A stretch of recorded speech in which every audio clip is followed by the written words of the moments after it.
Hey,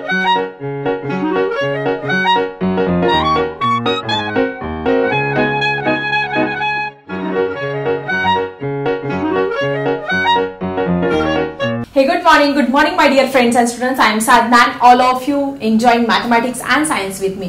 नेहमीप्रमाणे enjoy करता maths आणि सायन्स 8th स्टँडर्डचा व्हेरिएशन याचे अगदी थोडेसे दोनच उदाहरणं राहिलेले आहेत ते कव्हर करणार आहोत आपण आजच्या व्हिडिओमध्ये.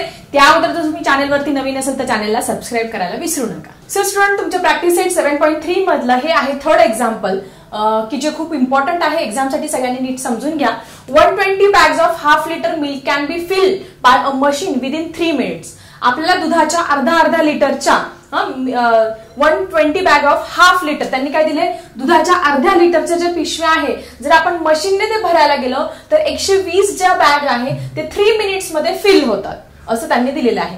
Find the time to fill such 1800 bags. म्हणजे आपल्याला 1800 अशा दुधाच्या पिशव्या भरायच्या आहे, त्यासाठी आपल्याला किती वेळ लागणार आहे. मग आता साधी गोष्ट आहे, पहिले तुम्हाला हे example it is of direct variation or it is a inverse variation हे आयडेंटिफाय करायचं आहे. कशावरून बघा, 120 बॅग भरायला 3 मिनिटं लागत आहे, म्हणजे 1800 बॅग भरायला जास्त मिनिटं लागणार आहे. म्हणजे एक क्वांटिटी वाढली दुसरी पण वाढली, पहिली कमी झाली तर दुसरी पण कमी. मग कुठलं व्हेरिएशन असतं, this is the example of direct variation. मग सगळ्यात पहिले आपण लिहिणार आहोत this is example of direct variation. अशा पद्धतीने तुम्ही सगळ्यात पहिले लिहून घ्यायचं आहे की हे एक्झाम्पल तुमचं डायरेक्ट व्हेरिएशनचं आहे की inverse व्हेरिएशनचं.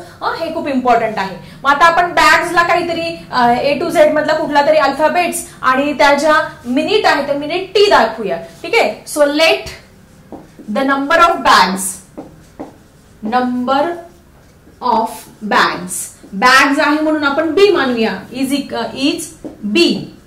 And the time taken to fill the bag, and the time taken म्हणजे त्या दुधाच्या बॅग भरण्यासाठी लागणारा जो वेळ आहे तो आपण टी मानूया. Taken is equal to T. मग आता डायरेक्ट व्हेरिएशन आहे, मग कसं लिहिणार आहात तुम्ही, that is B is directly proportional to T. मग आता याचं एक स्टँडर्ड इक्वेशन ते पण सगळ्यांना माहिती आहे, B is equal to what is K into T. So अशा पद्धतीने आपण लिहित असतो. मग आता याच्यामध्ये हे झालं इक्वेशन तयार.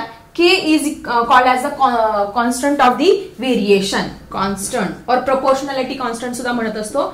कॉन्स्टंट ऑफ व्हेरिएशन आपण ते म्हणत असतो, ते आपण नेहमीप्रमाणे लिहून घ्यायचं आहे. आता याच्यामध्ये आपल्याला व्हॅल्यू काय करायची आहे, फिल करायच्या आहे. मग आता नंबर ऑफ बॅग्स, पहिल्या केसमध्ये तुम्हाला पहिलं जे तुम्हाला अर्ध वाक्य दिलेलं आहे तिथे तुम्हाला काय दिलेलं आहे, 120 बॅग्स. बी ची संख्या काय दिलेली आहे, 120 दिलेली आहे. आणि टी 120 बॅग भरण्यासाठी तुम्हाला वेळ किती लागणार आहे, 3 मिनिट्स. 3 मिनिट लागणार आहे, म्हणून टी ची जी व्हॅल्यू आहे ती इथे 3 दिलेली आहे. आता ही व्हॅल्यू आपल्याला ह्या इक्वेशन मध्ये टाकायची आहे. Therefore B is equal to K T. अशा पद्धतीने आपण व्हॅल्यू टाकली आहे. बी ची व्हॅल्यू आपण 120 घेतली, के ची व्हॅल्यू माहिती नाहीये आणि इंटू टी म्हणजे 3 घेतलेला आहे. मग आता के ची जर तुम्हाला व्हॅल्यू फाइंड करायची असेल तर हा जो 3 आहे तो 3 काय आहे, इकडे मल्टिप्लिकेशनला आहे, इकडे येताना आपण डिव्हाइडला आणणार आहोत. मग 3 ने भाग दिला, 3 1 जा 3, 3 4 जा 12, 3 चौक 12 आणि इथे 0. सो के ची व्हॅल्यू आपल्याला प्रोपोर्शनॅलिटी कॉन्स्टंट जो आहे तो इथे 40 मिळालेला आहे. सो अशा पद्धतीने आपल्या इथे हाफ एक्झाम्पल सॉल्व्ह झालेला आहे. आता आपल्याला दुसरी केस त्यांनी अशा पद्धतीने दिलेली आहे की find the time to fill such 1800 bag. 1800 bag भरण्यासाठी आपल्याला किती वेळ लागणार आहे. मग आता इथे बॅगची संख्या किती घेणार आहोत आपण, 1800 घेणार आहोत. के ची व्हॅल्यू आपण इथे 40 घेणार आहोत आणि टी ची व्हॅल्यू आपल्याला फाइंड करायची. टी ची व्हॅल्यू आपल्याला फाइंड करायची आहे, ती आपल्याला माहिती नाहीये. मग परत आपण आपलं इक्वेशन जे आहे B is equal to K T हे लिहून घेणार आहोत. सो बी ची व्हॅल्यू किती टाकणार, इथे 1800 बॅग्स भरण्यासाठी लागणारा वेळ काढायचा आहे. के ची व्हॅल्यू तुमची 40 आलेली आहे आणि टी ची व्हॅल्यू तुम्हाला इथे फाइंड करायची आहे. मग आता हा टी ची व्हॅल्यू फाइंड करण्यासाठी हा जो 40 आहे हा 40 इकडे मल्टिप्लिकेशनला आहे, इकडे येताना आपण डिव्हिजनला आणणार आहोत. सो इथे 0 0 कट केलं आणि 4 ने जर आपण 180 ला भाग दिला, 4 1 जा 4, 4 4 जा 16, 4 चौक 16, 18तून 16 गेले 20 उरले आणि 4 हाऊ मेनी जा 20, 4 5 जा 4 25 म्हणजे टी ची व्हॅल्यू तुमची 45 आलेली आहे. म्हणजे लास्ट आणि फायनल आन्सर तुमचं काय येणार आहे, find the time to fill such 1800 bag. म्हणजे 1800 बॅग भरण्यासाठी किती वेळ लागणार आहे तुमचा, 45 मिनिट्स. किती लागणार आहे 45 मिनिट्स एवढा टायमिंग लागणार आहे. मग आता शेवटी तुम्ही हे जे आन्सर आहे तो अशा पद्धतीने सिस्टमॅटिक लिहायचं आहे. That is time to fill, किती बॅग भरायला, fill such 1800 bags is 45 minutes. किती वेळ लागणार आहे आपल्याला 45 मिनिटाचा वेळ ह्या बॅग भरण्यासाठी, 1800 बॅग दुधाच्या भरण्यासाठी लागणार आहे. खूप सिंपल एक्झाम्पल होतं. पहिले डायरेक्ट इनव्हर्स व्हेरिएशन्स आहे ते आयडेंटिफाय करायचं. मग हे आपलं जो स्टँडर्ड फॉर्म ठरलेला आहे त्या पद्धतीने लिहून घ्यायचं. मग पहिल्या कंडिशन मध्ये गणिताच्या अर्ध्या भागामध्ये काय काय दिले त्याच्यानुसार आपण के ची व्हॅल्यू फाइंड केली आणि त्याच्यानंतर आपण जो प्रश्न विचारला आहे त्याचं उत्तर हे खूप इझी मेथडने आपण इथे सॉल्व्ह केलेलं आहे. So student, we completed here third question. Let's see the next question. So student, this is the last example of this practice set. हे प्रॅक्टिस सेट मधलं हे शेवटचं एक्झाम्पल आहे. हे झाल्यानंतर हे प्रकरण आपलं संपणार आहे आणि एक नवीन फ्रेश चॅप्टर सह मग मी तुम्हाला भेटणार आहे नेक्स्ट व्हिडिओ मध्ये. तर चला लास्ट एक्झाम्पल समजून घेऊया. A car with speed 60 kilometre per hour. एक कार आहे, गाडी आहे, तिचं स्पीड आहे 60 किलोमीटर पर आवर. एका तासाला ती 60च्या स्पीडने चालते. Takes 8 hours to travel some distance. काही अंतर पार करण्यासाठी ती 60 किलोमीटरच्या स्पीडने गेली तर तिला 8 hours म्हणजे 8 तास लागतात. What should be the increase in the speed if the same distance to be covered 7.5 hours. म्हणजे स्पेसिफिक डिस्टन्स आहे, तेच अंतर त्या गाडीला 7.5 तासामध्ये कंप्लीट करण्यासाठी, कव्हर करण्यासाठी त्या गाडीचा स्पीड कितीने वाढवावा लागेल. म्हणजे ते 8 घंट्याऐवजी 8 तासांऐवजी ती जी गाडी आहे 7.5 तासातच ते डिस्टन्स कव्हर करेल. ठीक आहे. मग आता हे जर एक्झाम्पल तुम्ही जर ऑब्झर्व केलं आणि जर नीट विचार केला तर आपल्याला सगळ्यात पहिले शोधावं लागेल it is of direct variation और द इनव्हर्स व्हेरिएशन. आता साधी गोष्ट आहे, 60 किलोमीटरचा स्पीड आहे, 8 तासामध्ये गाडी पोहोचते. तो जर तुम्ही स्पीड वाढवला तर गाडी कमी वेळामध्ये पोहोचणार आहे. तो जर स्पीड तुम्ही कमी केला तर गाडी पोहोचायला जास्त वेळ लागणार आहे. Means one quantity varies, another quantity increases, another quantity decreases. If first quantity decreases, another quantity increases. म्हणजे काय दिसतं इथे, इनव्हर्स व्हेरिएशन. एक वाढला तर दुसरा कमी होतोय, दुसरा वाढला तर पहिला कमी होतोय. म्हणजे हे एक्झाम्पल कशाचं आहे, इनव्हर्स व्हेरिएशनचं आहे. हे सगळ्यात पहिले तुम्हाला इथे लिहायचं आहे. So student, this is example of inverse variation. हे जे एक्झाम्पल आहे ते कशाचं एक्झाम्पल आहे, इनव्हर्स व्हेरिएशनचं एक्झाम्पल आहे. तुम्हाला फर्स्ट लिहायचं आहे. मग आपण काहीतरी जो स्पीड आहे त्याच्यासाठी काहीतरी अल्फाबेट्स ठरवून घेणार. So let speed of car, speed of car, speed of जो कार आहे तो आपण काय करूया, it should be S, S मानूया.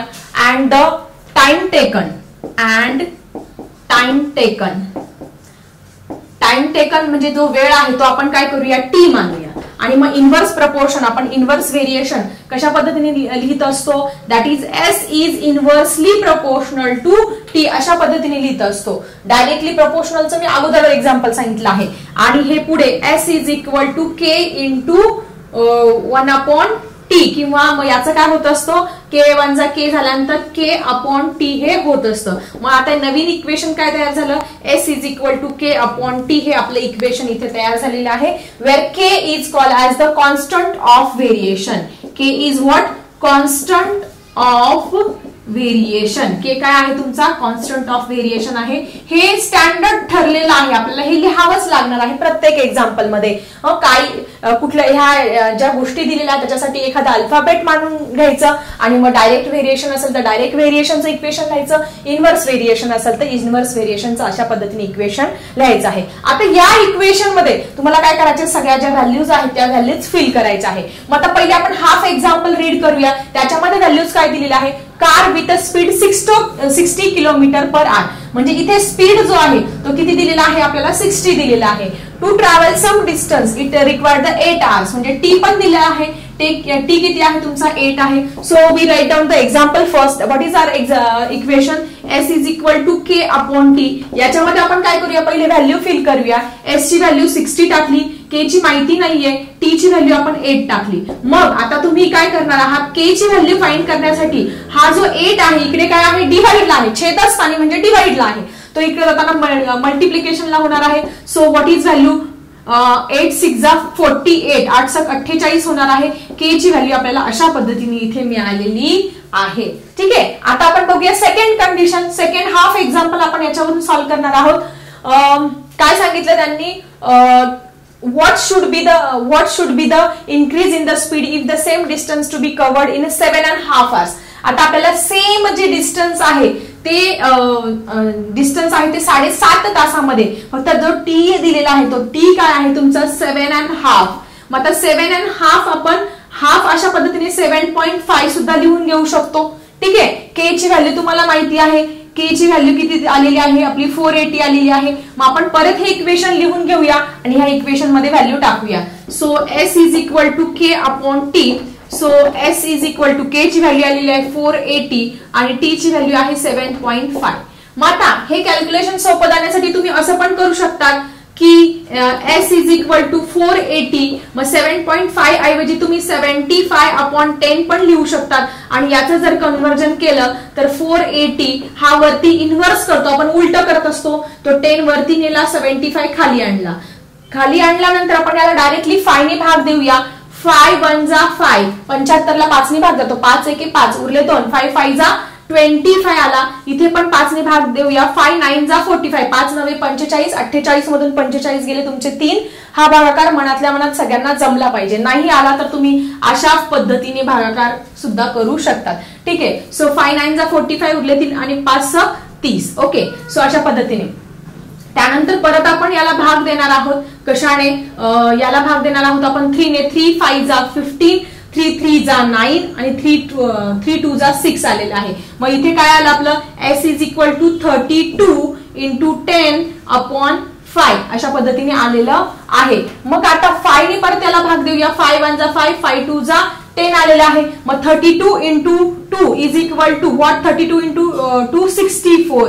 म्हणजे स्पीड किती पाहिजे तुमचा 64चा स्पीड पाहिजे. त्या गाडीचा जो स्पीड आहे तो किती पाहिजे 64चा स्पीड पाहिजे. तेव्हा ती गाडी किती वेळात पोहोचणार आहे 7.5 तासामध्ये त्या स्थळी पोहोचणार आहे. म्हणजे हे आपला स्पीड किती आहे 60, हा किती पाहिजे 64. म्हणजे कितीने वाढवावं लागणार आहे, we have to increase the speed by 4. ठीक आहे, सो इथे तुम्ही आता इथे जागा नाही, इथे मी अशा पद्धतीने लिहिते we have to increase.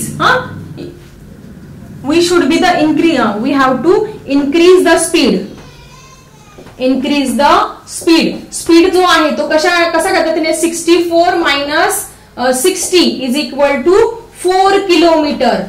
4 kilometre ने आपल्याला जर स्पीड वाढवला तर आपली गाडी जी आहे ती बरोबर 7.5 तासामध्ये तिथेही पोहोचणार आहे. सो अशा पद्धतीने खूप सिंपल एक्झाम्पल आहे. इनव्हर्स व्हेरिएशनचं इक्वेशन लिहून घेतलं, पहिले व्हॅल्यूज पुट केल्या, के ची व्हॅल्यू फाइंड केली, त्यानंतर 7.5 तासासाठी म्हणून 7.5 घेतलं आणि व्हॅल्यू परत पुट करून ते कॅल्क्युलेशन मध्ये बऱ्याच विद्यार्थ्यांची गडबड होते. ते कॅल्क्युलेशन सगळ्यांनी व्यवस्थित करा. मग 64, काही विद्यार्थी 64 उत्तर आले तिथेच उदाहरण सोडून देतील, पण तसं नाहीये. 64चं स्पीड पाहिजे म्हणजे किती किलोमीटर, ऑलरेडी 60चं स्पीड आहे म्हणजे कितीने वाढवणार आहे आपण 4 ने स्पीड वाढवल्यानंतर ती गाडी आपली 7.5 तासांमध्ये तिथे पोहोचणार आहे. So student, in this way we completed the 7.3 and the whole lesson of variation. So I think हा लेसन तुम्हाला सगळ्यांना छानपैकी क्लिअर झाला असेल. आता नेक्स्ट नवीन इंटरेस्टिंग लेसन सह भेटूया आपल्या नेक्स्ट व्हिडिओमध्ये. तोपर्यंत जर तुम्ही चॅनेलवरती नवीन नसेल तर सबस्क्राईब करा.